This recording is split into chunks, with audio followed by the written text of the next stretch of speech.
Айтмат ulu Төреқұл атауыстың Төреқұл ұлы Чыңғыз атауыстың арбақтарына бақтызар. Бәнер бір рахмат кел. Амин. Аллаху акбар.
Bismillahirrahmanirrahim.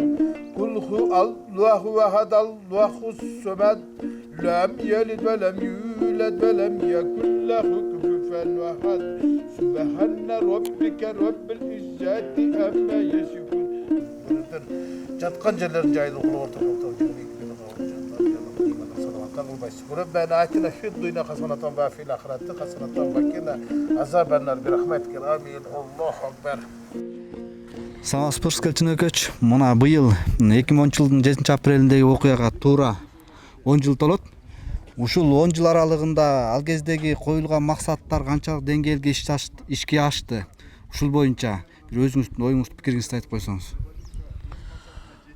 Тура эгемендүү Кыргыз мамлекетинин 30 жылдык тарыхындагы эң кайгылуу, эң кандуу окуя бул 7 апрель инкылабы же болбосо элдик революция десек эч ким тана албайт болуш керек.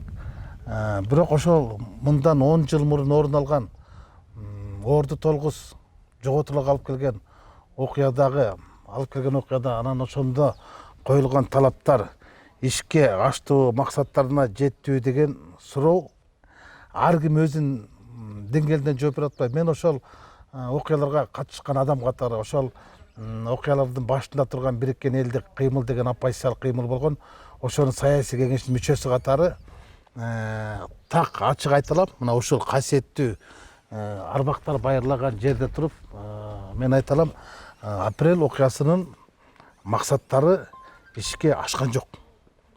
Апрель окуясынын негизги максаттарынын бири бул адилеттүү бийлик, калыстыкты как жарган сот бийлиги, карапайым элдин таламын талашкан аткаруу бийлиги, бардыгына тегиз караган башкаруу бийлиги боло турган болсо, бүгүнкү көрүнүштөр ошол апрель окуясынын тарамдарына жооп бере албайт.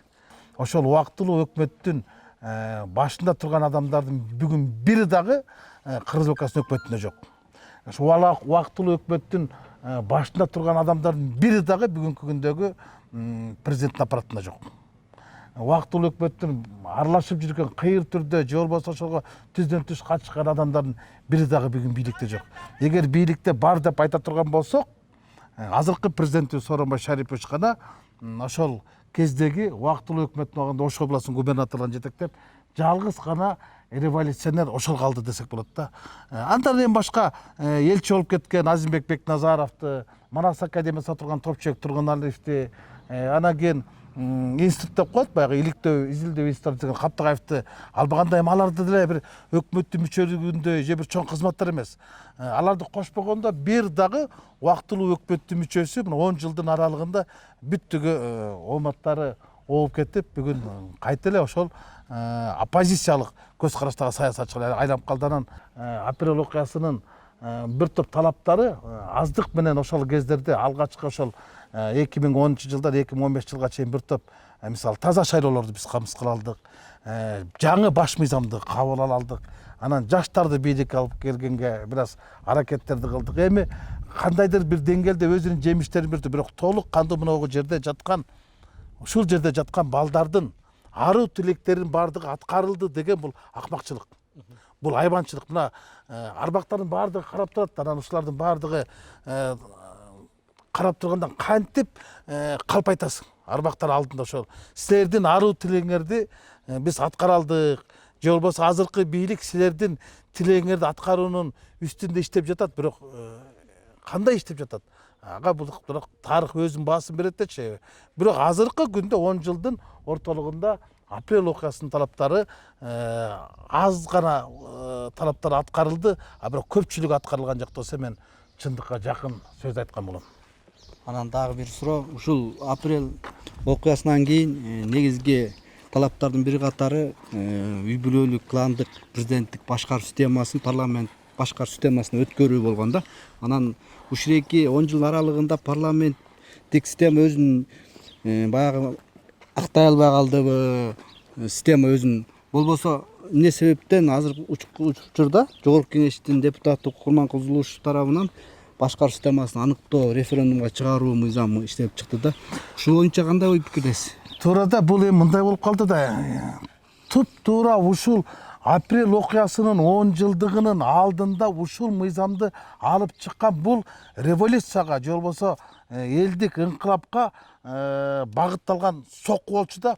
Ушу менин кесиптешим Курманкул Токторалиевич алып чыккан мыйзамчы. Бул деген президенттик башкаруу менен парламенттик башкаруунун бирин тандашыбыз керек депчи. Булар апрель ыңкылабындагылар. Булар парламенттик башкаруу болсун, үй бүлөлүк, кландык, пландык башкаруу болбосун деп өмүрлөрүн шейит кетирди да.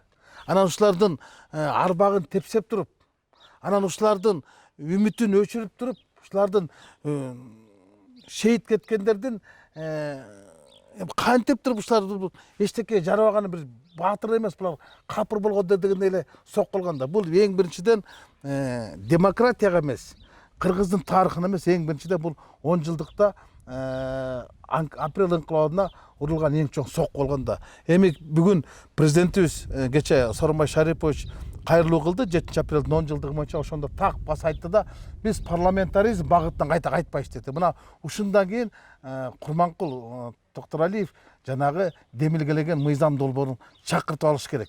Менин жеке пикиримде бул элдин пикирине эксперимент жүргүзүү катарында эле атайын бир жасалган нерсе деп ойлоп калдым да. Жемесе мындай 10 жылдыктын ортосунда дүйнө жүзү коронавирус менен күрөшүп атса, биз конституциялык вирус менен күрөшкөн өзү бул акмакчылык да. Коронавирус турса булар конституциялык вирусту изилдеп чыгатат. Деги элечи мындай сөз айткым келет да.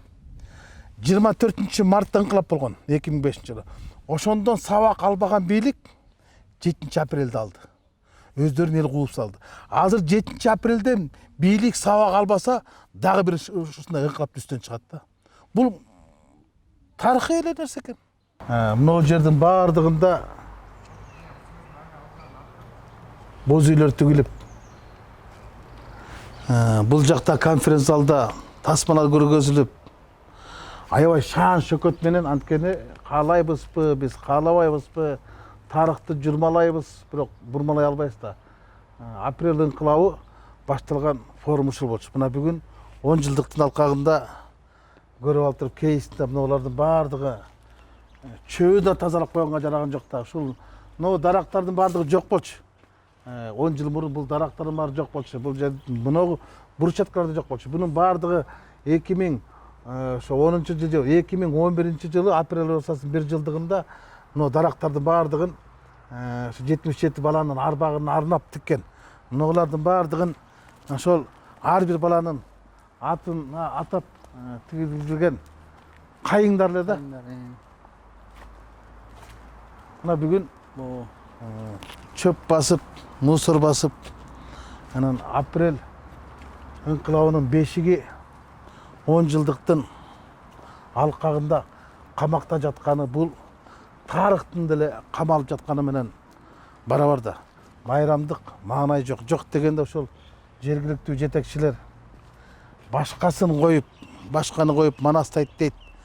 Апрель ыңкылабынын арты менен келген азаматтар жок дегенде ушул жерге келип гүл коюп, Куран окуп кетсе, арбактар ыраазы болбойт беле. Башында болгон бириккен элдик кыймылдын штаб ушул жер болгон. Мынагы медиа форумда канча деген саясий окуялардын бардыгы ушул жерде өткөн. Канча деген кыргыздын саясатчылары ушул жакка келип баталган.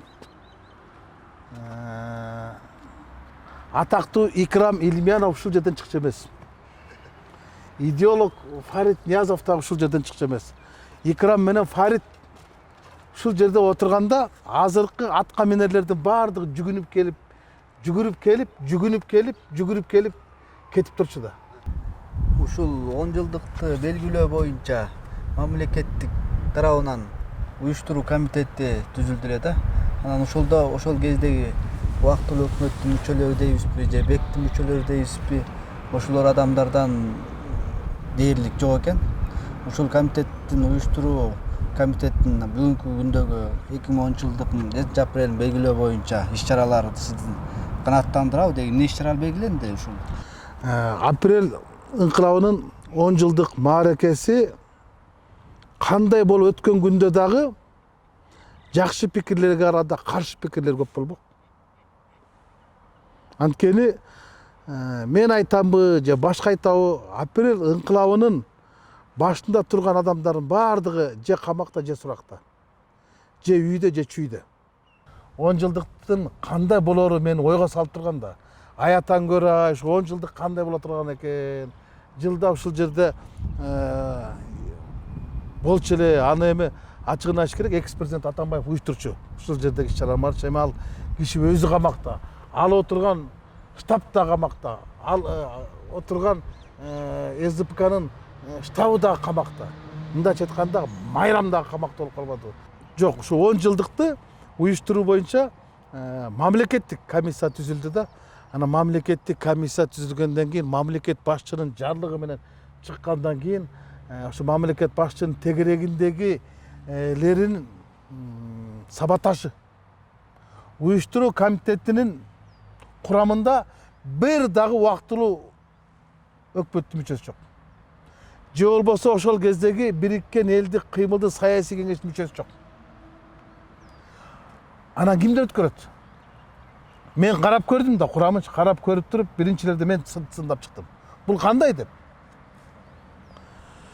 7 апрелди жек көргөндөрдүн бардыгы уюшуп алгансып уюштуруу комитетине кирип алыптыр. Мындайча айтканда кармашкан адамдар эмес, жармашкан адамдар бар бүгүн бийликте отурбайбы. 7 апрелде кызматтан куугулгандардын бардыгы кайта бүгүн кызматка келип калды. 7 апрелден кийин кызматка келгендер бар кайта куугулуп кетиптир да. Турмуштун чындыгы ушул болот атпайбы? Жок да. Ошол кезде бек болгон, бүгүн жармысы зек болгон. Мына турмуш ушундай, ачуучундук ушундай.